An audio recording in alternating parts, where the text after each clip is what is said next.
हमसे छीनी जा रही और हमारी हवा हमसे छीनी जा रही। इसके बाद कहा यहाँ कई ऐसे पंचायतें हो गई हैं जहाँ आपका सरपंच बाहर कर रहे हैं,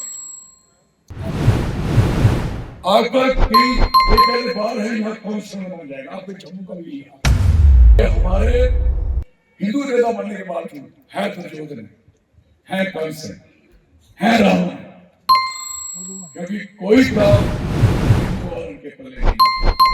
राक्षसी बुद्धि है, खान पान इतना गंदा है और इतनी बुरी हालत है कि ये हिंदू है ही नहीं, कोई हिंदू को मारने को तैयार नहीं। यहाँ पे कोई जन बनता नहीं उनका कोई।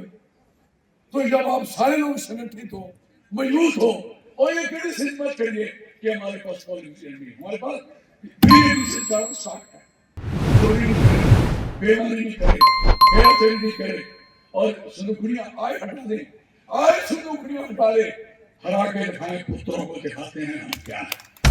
और अफसोस होता है हमें कि हम जिनसे अपनी डिमांड देके हम जो उनसे अपने हकूक मांग रहे हैं, ये कौन लोग? एक साइड से तो हम लुटे पिटे लोग हैं ही हैं, लेकिन दूसरा अफसोस जो हमारे हक को होता है कि हम किन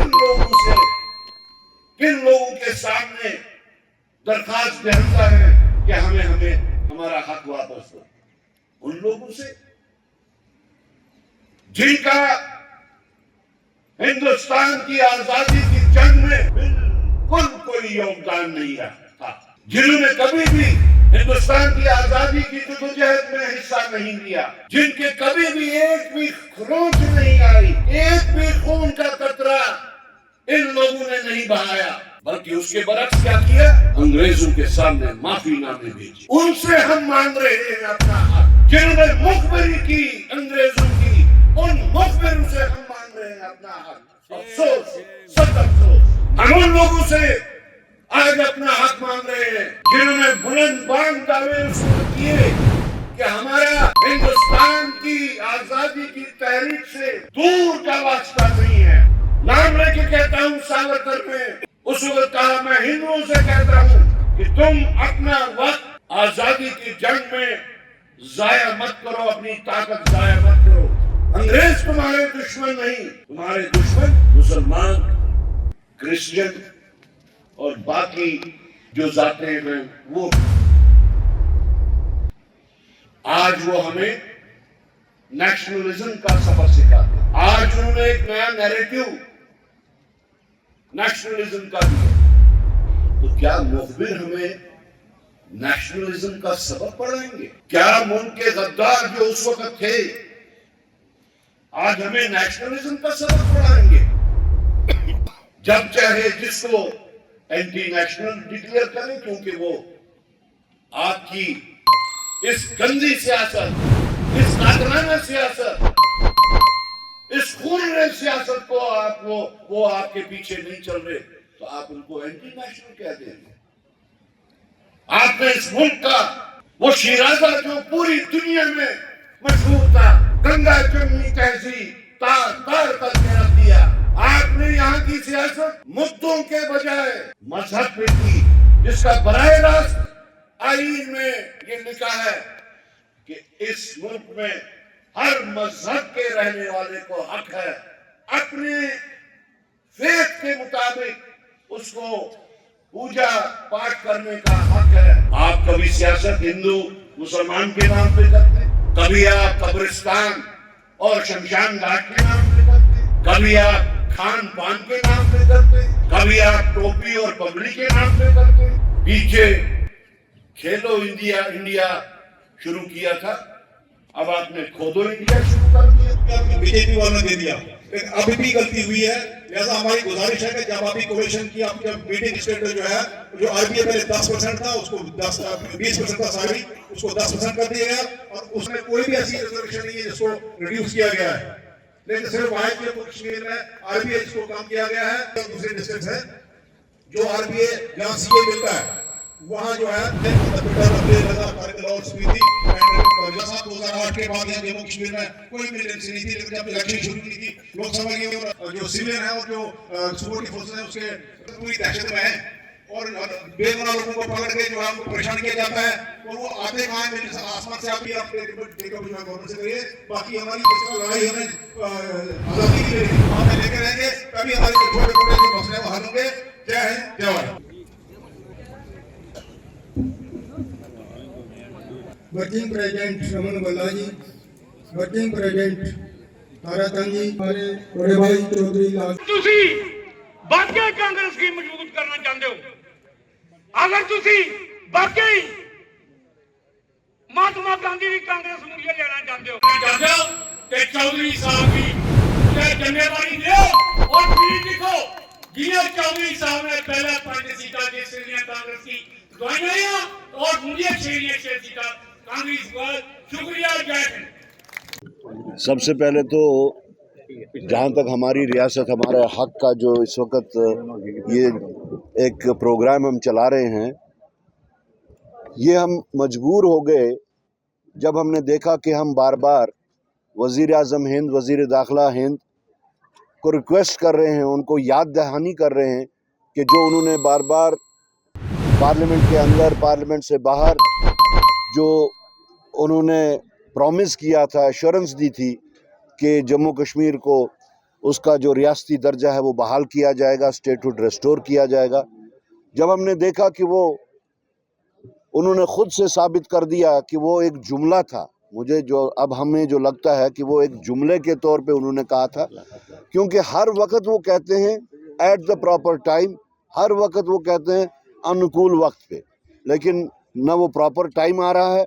क्या पैरामीटर्स है, क्या पैरामीटर्स उन्होंने तय किए हैं स्टेटहुड को वापस दिलाने के। एक साइड से वो कहते थे इलेक्शन हो जाएं तो आपको मिलेंगे वापस, दूसरी साइड उन्होंने कहा हालात ठीक हो जाएं।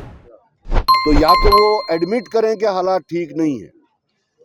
अगर वो ये कहते हैं कि हालात ठीक नहीं है तो फिर आप मुल्क के जो बाकी रियासतें हैं वहाँ पे लोगों को क्यों बेवकूफ़ बना रहे हैं। बल्कि हमारा तो सवाल बराह रास्त जम्मू कश्मीर का जो बीजेपी का यूनिट है उनको सवाल है, बराह रास्त सवाल है, क्या वो स्टेटहुड रेस्टोर होने के हक में हैं या नहीं है।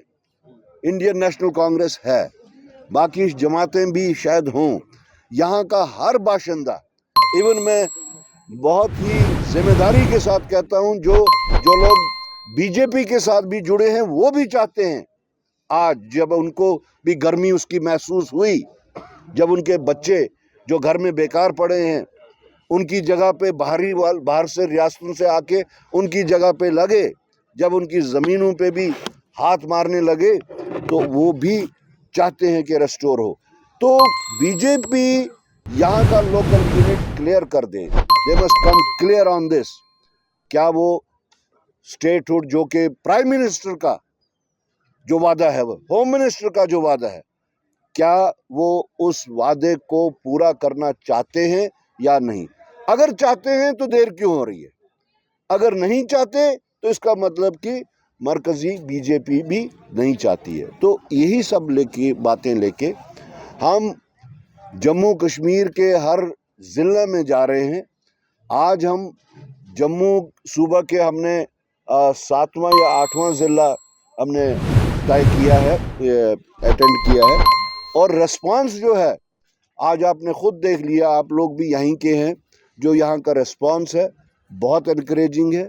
लोगों ने इस बात का पूरा फैसला ले लिया है कि इस हमारी रियासत, हमारा हक, जो ये एक तहरीक शुरू कर दी है इंडियन नेशनल कांग्रेस ने, इसका भरपूर साथ देंगे और तमाम ज़िले में, तमाम गाँव में, तमाम ब्लॉक्स में ले जाके इसको हम वहाँ पे लोगों तक पैगाम पहुँचाएंगे। आने वाले दिनों में कोई बड़ा आंदोलन करने की तैयारी भी है अगर सरकार नहीं मानती है। देखिए, मैं उसी पे आ रहा था कि हमने इनको पैगाम ये भी रखा है कि अगर हमें लगा कि नहीं होगा तो हम मजबूर ना हो जाएं किसी और चीज़ को के ज़रिए इसको आगे चलाने का, सड़कों पे उतर के वो डिवाइस करेंगे हम मेथड कि सस्टेनेबल तरीके से किस तरीके से इसको चलाया जा सकता है। सर साहब, इंडिया अलायंस होने के बाद कांग्रेस काफ़ी कमज़ोर हो गई है, जम्मू कश्मीर में भी हमारा वजूद कम हो गया।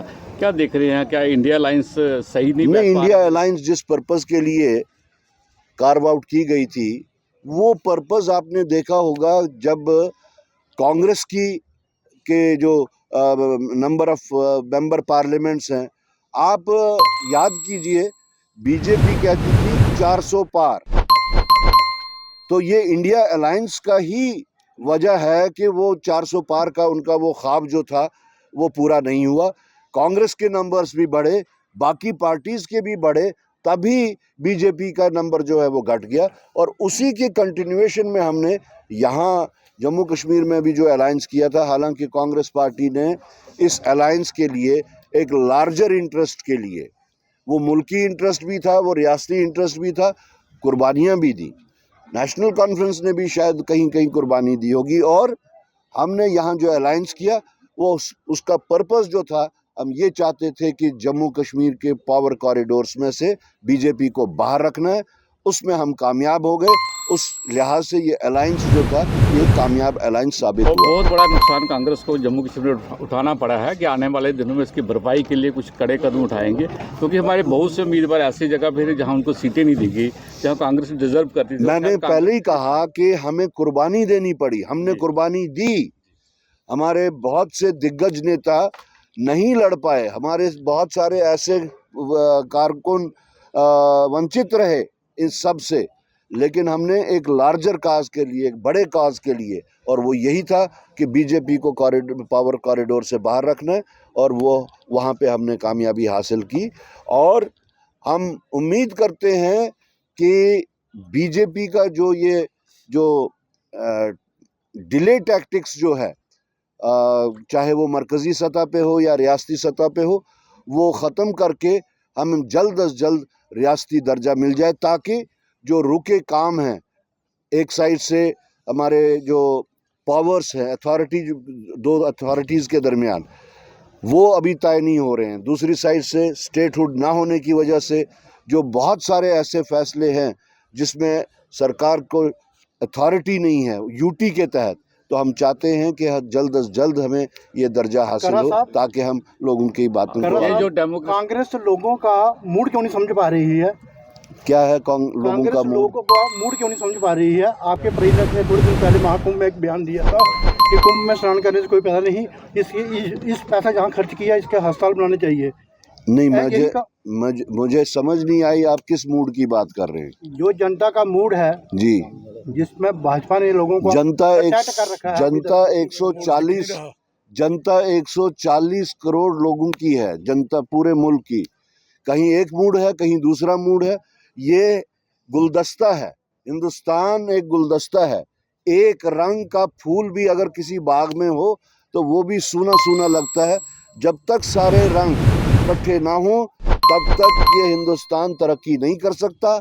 हमारा मानना है कि बीजेपी को ये समझ लेना चाहिए कि हिंदुस्तान तब तक नामुकम्मल है जब तक हर रंग का फूल इस बाग में ना हो। जम्मू कश्मीर में बिजनेस रूल तय नहीं हो पाए हैं। जी, बिजनेस रूल्स के बारे में वो हम यही कह रहे हैं कि जब तक बिजनेस रूल्स और स्टेटहुड का मामला है तब तक यहाँ की फर्स्ट कैजुअलिटी जो है वो यहाँ के लोग हैं। साहब, इल्तिजा मुफ्ती ने अभी एक जो शराबबंदी का इल्तिजा मुफ्ती हो या कोई और हो, हम किसी के कमेंट पे काउंटर कमेंट नहीं करते।